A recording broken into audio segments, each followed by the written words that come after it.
16,96,000 खात्यांना आपण त्याची यादी ही आपल्याकडे लागलेली आहे आणि त्यांना आपण विशिष्ट क्रमांक पण आपण दिलेला आहे.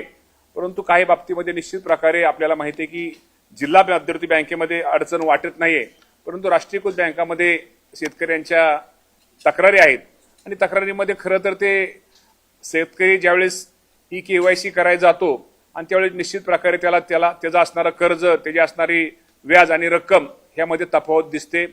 परंतु मी आपल्या माध्यमातून माझ्या शेतकरी बांधवांना सांगू इच्छितो की आपल्याला माहिती आहे की सरकारने जो आपल्याला हेअरकट म्हणजे आपल्याला माहिती आहे की जो आपल्या राष्ट्रीयकृत बँका आणि राज्य शासन यांच्यामध्ये जे चर्चा आणि समझोता त्यांची जी मीटिंग झाली आणि त्या मीटिंगमध्ये ठरल्याप्रमाणे जरी एखाद्या शेतकऱ्याची रक्कम आज जरी त्याला रक्कम शासनाची जी कर्जमाफी रक्कम कमी दिसत असली तर मी आपल्या माध्यमातून शेतकरी बांधवांना एकच सांगतो, ज्या शेतकऱ्याची थकबाकी ही 2 लाखाच्या आत आहे त्या सर्व शेतकऱ्यांची कर्जमाफी ही केली जाणार आहे. रक्कम तुमची जरी शासनाकडून तुमची कर्जमाफी रक्कम जरी तुम्हाला कमी दिसत असली तर ती वरची रक्कम ही तिथल्या त्या राष्ट्रीयकृत बँकेने त्यांनी त्या राष्ट्रीयकृत बँकेने ती द्यायची आहे.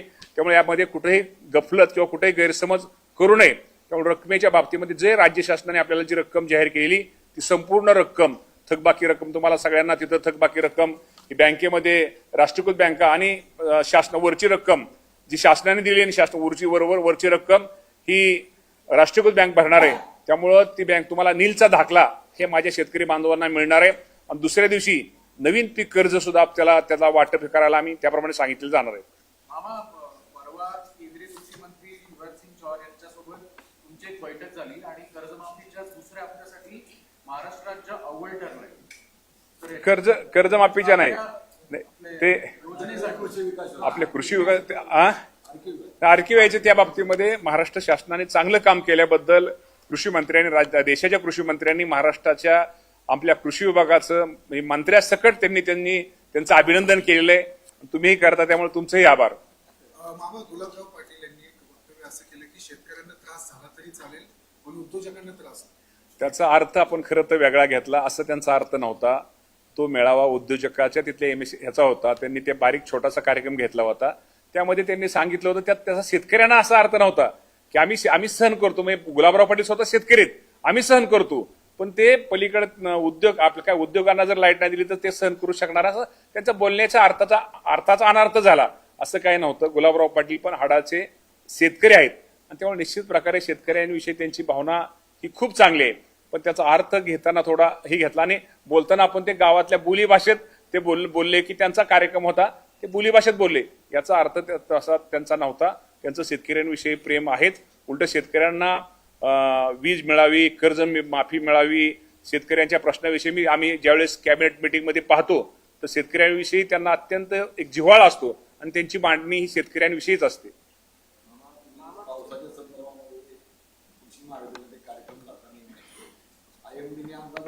पाऊस कमी होईल आणि डॉक्टर रामचंद्र साबळे सरांनी सांगितलं की घाबरू नका, चांगला पाऊस होणार आहे. तर तुम्ही त्यांचा विशेष सत्कार केला होता.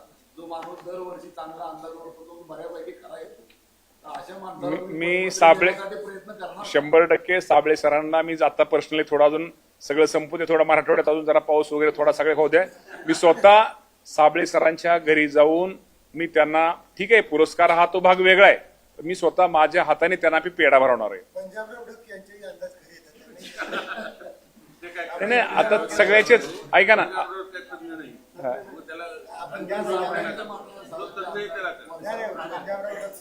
ठीक आहे आपल्याला ऐका ना, तज्ञ असू द्या, हवामान विभाग, आपल्या शेतीत पाऊस पडला पाहिजे, माझा शेतकरी सुखी झाला पाहिजे, हा आपला महत्वाचा विषय.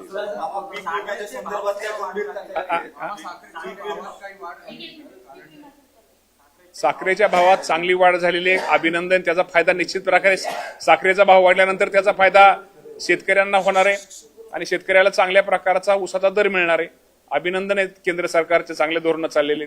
संभाजीनगरमध्ये पीक विम्याच्या धोरणांमध्ये मोठं गोंधळ दिसून येतोय. 7 लाख शेतकऱ्यांची संख्या कमी झाली पीक विम्याच्या बाबतीमध्ये. पीक विमा भरलेले नाहीये शेतकऱ्यांचे. याचं नेमकं कारण काय आणि धोरणांमध्ये काय लॅक्यून आहे ज्यामुळे इतक्या मोठ्या प्रमाणावरती कमी झाली? तसं धोरणामध्ये वगैरे बदल नाही. गेल्या वर्षीचं जे पीक धोरण होतं, मला वाटतं पीक विमा धोरण होतं, तेच धोरण ह्या वर्षी पण आपण तेच घेतलेलं आहे. यामध्ये पीक कापणी प्रयोगावरच घेतलेलं आहे. पूर्वी आता ते ट्रिगर जादा होते. ट्रिगर जादा असताना किती अडचणी आल्या, काय काय झालं, 1 रुपया तुम्हाला सर्वांना माहिती आहे. त्यामुळे हे अडचणी येऊ नये, ह्या परत शेतकऱ्यांना कुठं पीक विमा सुटसुटीत असावं यासाठी ही नवीन योजना, म्हणजे योजना गेल्या वर्षी 2 वर्षापासून चालू आहे. मला वाटतं कैलासवासी अजितदादा पवार साहेब, देवेंद्र फडणवीस साहेबांनी केलेले. ठीक आहे, त्यामध्ये काय शेतकऱ्याला अडचणी असतील, पण निश्चित प्रकारे त्या अडचणी दूर करून त्या बाबतीमध्ये शेतकऱ्यांना मदतच केली जाईल.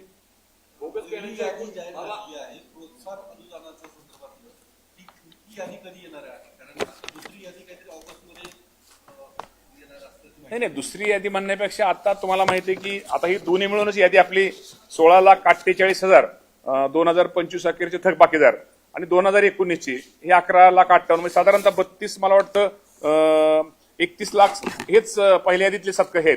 आणि 31 लाखापैकी आपण साधारणतः आता 17 लाख लोकांना आपण देतोय. ह्यातच कुणाच्या काय अडचणी वगैरे ते हे पहिल्यांदा हे संपवायचे. साधारणतः कुठले की जे 2019 आणि 2000 आपल्या जे थकबाकीदार पहिली यादी त्याचे 2 याद्या 2 लाखाच्या आतल्या ते याद्या पहिल्यांदा आपण ते संपवतो. त्यानंतर आपण ओटीएस की जे 2 लाखाच्या वरच्या रकमा आहेत ज्या भरून ती संख्या कमी आहे त्यानंतर आपण करतोय. आणि त्यानंतर प्रोत्साहन, नंतर तिसरं प्रोत्साहन जे 50 रेग्युलर कर्ज भरतात त्यांना 50,000 रुपयाची ती आपली 3री 4थी यादीमध्ये ती होईल. पण पहिल्यांदा फोकस ह्या 2 याद्यांना करतोय. ह्या 2 याद्या लवकरात लवकर संपवतोय. साधारणतः आज आपल्याला आजचा जर विचार केला तर साधारणतः 16-17 लाखापैकी 5 लाख खात्यांची आता KYC ही प्रक्रिया शेतकऱ्यांनी आता पूर्ण केलेली आहे. मग तेव्हा आता 5 लाख लोकांना तर आपल्याला म्हणजे रक्कम द्यायला काहीच अडचण नाही. आणि अजून आम्हाला वाटतं आता रोज आता 50,000 लाख आपल्याला आता ते रोज हा आकडा वाढेल. कारण काय झाले, लोकांना थोड्या काही गोष्टीमध्ये थोडे लोकांचा समज होता, लोकांचा गैरसमज होता किंवा काही अडचणी होत्या पोर्टलमध्ये, त्यामुळे ते आता ते रोज आपण त्यापर्यंत दुरुस्त करतोय. साधारणतः पहिल्यांदा ह्या 17 लाख लोकांना आपण त्या शेतकऱ्यांना 17 लाख प्लस हे जे राहिलेले आहेत पहिले म्हणजे 2 लाखाच्या आतले ह्यांना आपण पहिल्यांदा तो लाभ देतोय. आणि ह्यानंतर 2 लाखाच्या पुढचे जे पैसे रक्कम भरणार आणि प्लस प्रोत्साहनचे साधारणतः 23,63,000 शेतकरी त्यांना आपण रेग्युलर त्यांना हे करू देतो. पण पहिल्यांदा टाइमलाईन काय संपेल कधी? हो काय, आता साधारणतः तुम्हाला मी सांगतो पहिल्यांदा तर आपण हो का ही प्रक्रिया तर 23 जो प्रोत्साहनची प्रक्रिया ही ह्याला तर वेळ आहे किंवा ओटीएसला तर आपण मला वाटतं किती तारखेपर्यंत दिली शेवट त्यांना तारीख मार्च 27 पर्यंत दिलेली. त्यामुळे ह्या 2 विषयात पहिले आपल्याला 2 लाखाच्या आतले आपण पहिल्यांदा संपवतोय, नंतर प्रोत्साहन आणि 2 लाखाचं त्या वरचे असं आपण करतोय. पण मी आपल्या माध्यमातून माझ्या शेतकरी बांधवांना सांगू इच्छितो की अजिबात तुम्ही काळजी करू नका. जरी तुम्हाला बँकेमध्ये गेल्यानंतर तुम्हाला रक्कम जरी कर्ज खात्यामध्ये सरकारकडून जरी कमी आली म्हणजे तुम्हाला मी सांगतो ती तेवढीच रक्कम वरची रक्कम ही राष्ट्रीयकृत बँकेने ती भरायची, त्यांनी ती करायची. तसा त्यांचा आमचा समझोता झालेला आहे. असं जर कुठली राष्ट्रीयकृत बँक जर आपल्याला चुकीचं कोण सांगत असेल ताबडतोब त्याच्यावरती निश्चित प्रकारे सरकार म्हणून आम्ही 100% त्यांच्यावरती लगेच ताबडतोब त्यांच्यावरती काय हे करू. असं कुठलाही गैरसमज, तुम्हाला जेवढी रक्कम सरकारने तुमच्या खात्यावर कळवली तुमची संपूर्ण 2 लाखाच्या आतली ही कर्जमाफी ही रक्कम तुमची माफी होणार आहे आणि तुम्हाला नीलचा दाखला मिळणार आहे. अक्कलकोटची 2025 दरम्यान ते जी शेती आहे ना ती आता संपत्ती यायला लागली कारण सौर ऊर्जेच्या प्रमाणात वाढायला लागले. जी शेत जमिनी आता संपण्याच्या मार्गावरती आहे. पीक भविष्यात कसं येणार तिथे शेतकऱ्यांसाठी जे धान्य आहे ते सुद्धा आता भविष्यात येण्याची शक्यता नाही. शेवटी शेतकऱ्याला कुठलं पीक घ्यायचंय किंवा शेतामध्ये कुठलं सौर ऊर्जाचं त्याला शेतकऱ्याला घेतो. शेवटी शेतकऱ्याला तो अधिकार आहे. शेवटी त्याला जर त्याला नाही कायदा वगैरे असं कायदा करण्यापेक्षा शेवटी शेतकऱ्याला अधिकार आहे. त्याला जर वाटलं की समजा एखादा शेतकरी आहे, काही शेतकरी पुण्यामध्ये असतात, तुमचं म्हणणं अक्कलकोटला त्यांची जमीन असते किंवा त्यांना वाटलं शेतीपेक्षा मला सौर ऊर्जा मला शेतीपेक्षा हे होतं तर त्यांना तो अधिकार वैयक्तिक तो त्यांचा अधिकार आहे, तो काय आपला अधिकार नाही. आणि या बाबतीमध्ये आम्ही अजूनही सांगतो की शेवटी काही केलं तरी शेतीचं उत्पन्न दिवसेंदिवस भविष्यामध्ये नक्की त्यामध्ये वाढ होणार आहे, शेतकऱ्याला त्याचा फायदा होणार आहे. फक्त शेतकऱ्यांनी काही गोष्टी थोडं आता आपल्याला माहिती आहे की नवीन टेक्नॉलॉजी या तंत्रज्ञान नवीन आधुनिक ह्याचा वापर जर शेतामध्ये तंत्रज्ञानाचा वापर केला तर शेतीमध्ये उत्पादन वाढणार आहे आणि बाजारपेठ सुद्धा निश्चित प्रकारे चांगल्या प्रकारची कशी त्याला मिळेल हा प्रयत्न आमचा राहणार आहे. 2019 ते 2025 दरम्यानच्या शेतकऱ्यांनी कर्ज घेतलं त्यांनाही या योजनेचा लाभ मिळणार आहे. तर मागच्या जे कर्जमाफीमध्ये काही शेतकऱ्यांना तांत्रिक अडचणीमुळे त्या योजनेचा लाभ घेता नाही आला, पात्र असताना देखील मग अशा काही कधी कुठल्या साल कुठलं मागची जी काही छत्रपती शिवाजी महाराज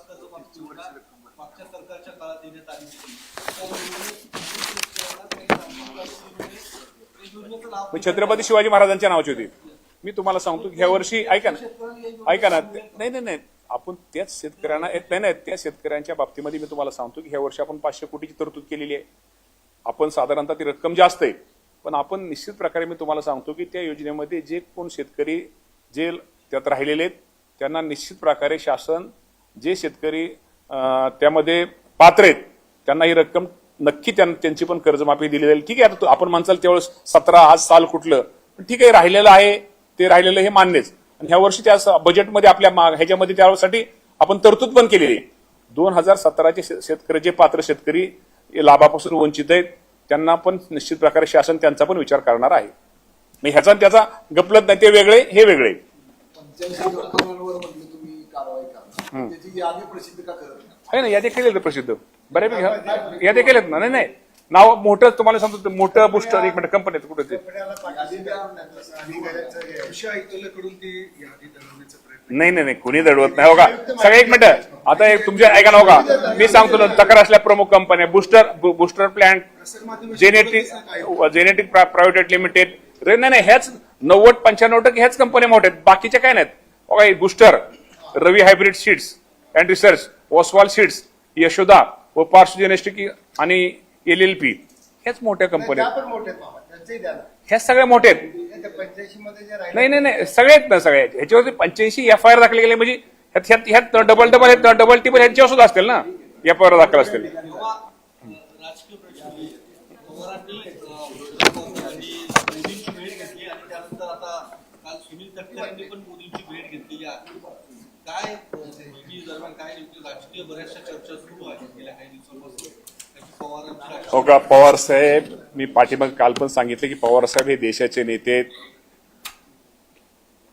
त्यांना कुणी भेटू शकतं, त्यांचं मार्गदर्शन कुणी घेऊ शकतं, त्यांचा सल्ला कुणी घेऊ शकतं. आणि त्यामुळं त्यांना भेटणं किंवा त्यांनी कुणाला भेटणं यामध्ये राजकीय काय विषय नाहीये. पवारसाहेब हे देशाचे नेते आहेत. मला वाटलं की कृषी विभागाच्या संबंधित काय आपल्याला सल्ला घ्यायचा आहे तर मी पवार साहेबांना भेटू शकतो की केव्हाही कधी भेटू शकतो. याचा अर्थ तो काय राजकीय विषय राहतो. तुमच्या प्रदेशाध्यक्षांनी मोदींची भेट घेतली. 100% प्रदेशाध्यक्ष हे आमचे प्रदेशाध्यक्ष आहेत. मोदी साहेब हे देशाचे नेते आहेत, देशाचे पंतप्रधान आहेत. त्यामुळे त्यांच्याकडून निश्चित प्रकारे त्यांच्या विभागाकडे असेल किंवा राज्यासाठी काय त्यांना आणायचं असेल किंवा बाकीच्या गोष्टी असतील ते कधी किंवा आपण म्हणला राजकीय ते राजकीय त्यांच्याशी चर्चा करू शकतात, बोलू शकतात. तो तेवढा त्यांना मोदी साहेब शेवटी आमच्या महायुतीचे प्रमुख आहेत त्यामुळे त्यांना तो तेवढा अधिकार आहे मोदी साहेबांना आणि अध्यक्ष म्हणून त्यांना पण तेवढा अधिकार आहे. तांत्रिक उत्तर झाली हीच सध्या चर्चा ज्या सुरू आहे त्याच्यामध्ये डिलिमिटेशन मध्ये तुम्ही शरद पवार तुमच्या एनडीए सोबत राहतील किंवा पॅसिव्ह राहतील आणि ते बिल मंजूर करून घेण्यासाठीचे जे प्रयत्न सुरू आहेत त्यात त्यांना एनडीए आघाडीमध्ये घ्यायचे प्रयत्न सुरू आहे शरद पवारांच्या पक्षाला. आता या बाबतीमध्ये जे आमचे एनडीचे प्रमुख एनडीएचे बरोबर नाही या बाबतीमध्ये मी सांगितलं ना, या बाबतीमध्ये जे आमचे प्रमुख आहेत त्यांच्या वरिष्ठ पातळीवर चर्चा सुरू असेल. हा काय आपल्या राज्याचा विषय राहत नाही त्यामुळं नाही माझ्या कानावरती काही नाही, परंतु हा विषय त्यांचा असल्यामुळे निश्चित प्रकारे शेवटी कुठलाही पक्ष कुठलाही वरचे वरिष्ठ त्यांच्या एखादं बिल मंजूर करून घेण्यासाठी असेल किंवा कुठली एखादी असेल तर शेवटी एकमेकाला मदत सहकार्य करत असतात. मामा एक प्रश्न, विलिनीकरण होणार आहे की नाही, तुमचा पक्ष किंवा तुमचे पक्ष त्यासाठी राजी आहे की नाही? पवार साहेबांनी हा विषय संपवला. नाही या ऐका ना, आपला प्रश्न एकदम बरोबर आहे. या बाबतीमध्ये शेवटी आपल्याला सगळ्यांना माहिती आहे की आमच्या राज्याच्या प्रमुख सुनेत्रावहिनी पवार आहेत, आमचे तटकरे साहेब आहेत, आमचे पटेल साहेब आहेत, आमचे भुजबळ साहेब आहेत. ही मंडळी आमची वरिष्ठ आहेत. ते वरिष्ठ शेवटी हा निर्णय वरिष्ठांचा आहे आणि वरिष्ठ जो निर्णय घेतील तो आम्हा सर्वांना नक्कीच तो मान्य आहे. त्यामुळे वरिष्ठ हा निर्णय वरिष्ठांचा आहे आणि वरिष्ठ जो निर्णय घेतील तो आम्हा सर्व आमदारांना मान्य आहे. वरिष्ठांची इच्छा काय? वरिष्ठ तयार आहेत विलिनीकरणाला? अशी वरिष्ठ तुमचे तयार नाहीत विलिनीकरणाला? नाही आता तयार आहेत का ना आहेत म्हणण्यापेक्षा शेवटी त्यातनं आम्ही एकत्र बसून चर्चा आमच्याशी होईल. चर्चा झाल्यानंतर चर्चेतून नक्की ते काय तर आमच्या समोर प्रस्ताव मांडतील त्यावेळेस आम्ही निश्चित चर्चा करू. तुम्हाला अशी काय भीती आहे की विलिनीकरण झालं तर पुन्हा तुमचा पक्ष हायजॅक केला जाईल? अजिबात तसं काही नाही. शेवटी सुनेत्रावहिनी पवार दादा, शेवटी अजितदादा पवार साहेबाचा त्यांना वारसा आहे. तर निश्चित प्रकारे ह्या बाबतीमध्ये असं कुणी हायजॅकचा वगैरे विषय नाही. आणि शेवटी त्या बाबतीमध्ये मी म्हणून म्हटलं की शेवटी या बाबतीमध्ये आपल्याला वरिष्ठच योग्य तो बोलतील. तुमचं मत काय होतं? हा? झालं पाहिजे का नाही? तुमची भूमिका काय होईल? नाही नाही, माझं मत असण्यापेक्षा, वैयक्तिक मतापेक्षा, शेवटी मी एका पक्षाचा कार्यकर्ता आहे आणि पक्षाच्या नेत्याचं जे मत असतं शेवटी ते कार्यकर्त्याचं मत असतं. मामा जरा बोगस बियाण्यांच्या एकूण किती तक्रारी आल्या, किती गुन्हे दाखल झाले आणि काय कारवाई केली? तुम्ही उशीर आला काय? एकत्र बाईट पाहिजे जरा ते ऐका ना, साधारणतः मी तुम्हाला सांगतो, आपल्याला फक्त सोयाबीन बियाच्या बाबतीमध्ये, बोगस बियाच्या बाबतीमध्ये तक्रारी आल्यात. काही ठिकाणी त्यामध्ये साधारणतः आपल्याला माहिती आहे की सोयाबीनची राज्यामध्ये साधारणतः पेरणी काल अखेर 45,10,000 हेक्टर एवढी पेरणी झाली आणि त्यामध्ये बियाण्याची आपल्याकडे उपलब्धताही आपल्या प्रमाणामध्ये आहे. आणि आपल्याला माहिती आहे की उगवण क्षमतेबाबत साधारणतः 17,337 तक्रारी आपल्याकडे प्राप्त झाल्या आणि त्या तक्रारी साधारणतः अकोला, अमरावती, बुलढाणा व यवतमाळ जिल्ह्यामध्ये जास्त तक्रारी यामध्ये होत्या. आणि तालुकास्तरीय तक्रार निवारण समितीने पाहणी केलेली प्रकरणे साधारणतः 10,000 प्रकरणे त्यांनी 10,113 प्रकरणे त्यांनी पाहणी केली आणि साधारणतः 7,811 ठिकाणचे नमुने या सर्वांनी घेतले आणि त्यामध्ये अप्रमाणित 1,082 एवढे नमुने आपल्याला आढळून आले आणि त्यामध्ये साधारणतः एकूण कंपनीच्या विरोधात आपण 85 कंपन्या विरोधात FIR दाखल करण्यात आले आहे. आणि तक्रार असलेल्या प्रमुख कंपन्या booster plant, genetics private limited, Ravi hybrid seeds and research, Shri Oswal seeds, Yashoda व पार्श्व जेनेटिक LLP अशा कंपन्यांवरती, मोठ्या कंपन्यांवरती आपण त्या बाबतीत गुन्हे दाखल केलेले आहेत. आणि साधारणतः आपल्या जर एकूण क्षेत्राच्या 45 लाख हेक्टरच्या तुलनेत साधारणतः 24,000 हेक्टर हे बाधित क्षेत्र आज आपल्याला आढळलेलं आहे. आज गुरुपौर्णिमा आहे. गुरुपौर्णिमेला तुम्ही अजितदादांना भेटून शुभेच्छा देत होता, त्यांचा आशीर्वाद घेत होता, मात्र आज दादा नाही, अशा पद्धतीने बघा. आपल्या सगळ्यांना माहिती आहे की दादा आमच्या सर्वांचे नेते होते. आज खरंच गुरुपौर्णिमा आहे. दादांचा आशीर्वाद, दादांचा एक आवाज जरी ऐकला आणि दादांना जरी पाहिलं तरी एक मनामध्ये एक वेगळ्या प्रकारची ऊर्जा आमच्या प्रत्येक कार्यकर्त्यामध्ये निर्माण व्हायची. आज दादा आपल्यामध्ये नाही त्याचं निश्चित प्रकारे आम्हा सर्वांना दुःख आहे. आणि खरंच दादांसारखा नेता महाराष्ट्रामध्ये पुन्हा जन्मणार नाही. अत्यंत खऱ्याला खरं मानणारा आणि खोट्याला खोटं मानणारा आणि अत्यंत स्पष्टपणे आपली भूमिका मांडणारा नेता आज आपल्यामध्ये राहिलेला नाही.